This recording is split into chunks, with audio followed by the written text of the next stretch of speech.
প্রথমেই আমি যখন ঈদে মিলাদুন নবীর অনুষ্ঠানে আসবো তখন একটা পরিচয় গর্বের সাথে দিতে পারি। আমার মসজিদ সাইন সাহেব কিন্তু হযরত হাফেজ সৈয়দ মোহাম্মদ সৈয়দ সাহেব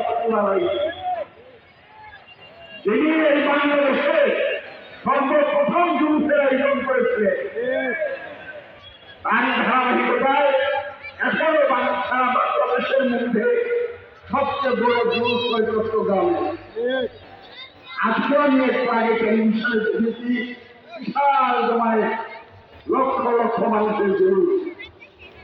দুঃখ লাগে তখন এই ঈদের মিলাদুন নবী নিয়ে যখন প্রশ্ন তুলেন এটা নাকি ঈদ না।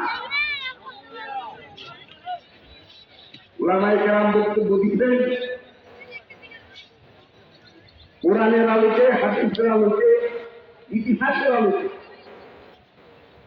হুজুর সাল্লাল্লাহু আলাইহি ওয়াসাল্লামের জন্য পূর্ব থেকেই যে ঈদ শুরু হয়েছিল তার ধারাবাহিকতা চলছে, আজও হচ্ছে, ভবিষ্যতে হবে।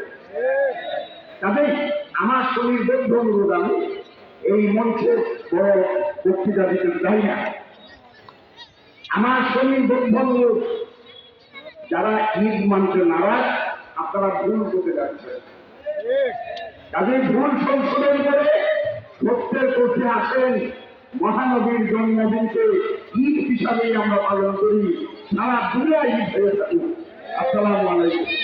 আমি সকলের কাছে দোয়া চাই, শারীরিকভাবে খুব একটা সুস্থ রাখা, সকলের কাছে দোয়া চাই। আসসালামু আলাইকুম।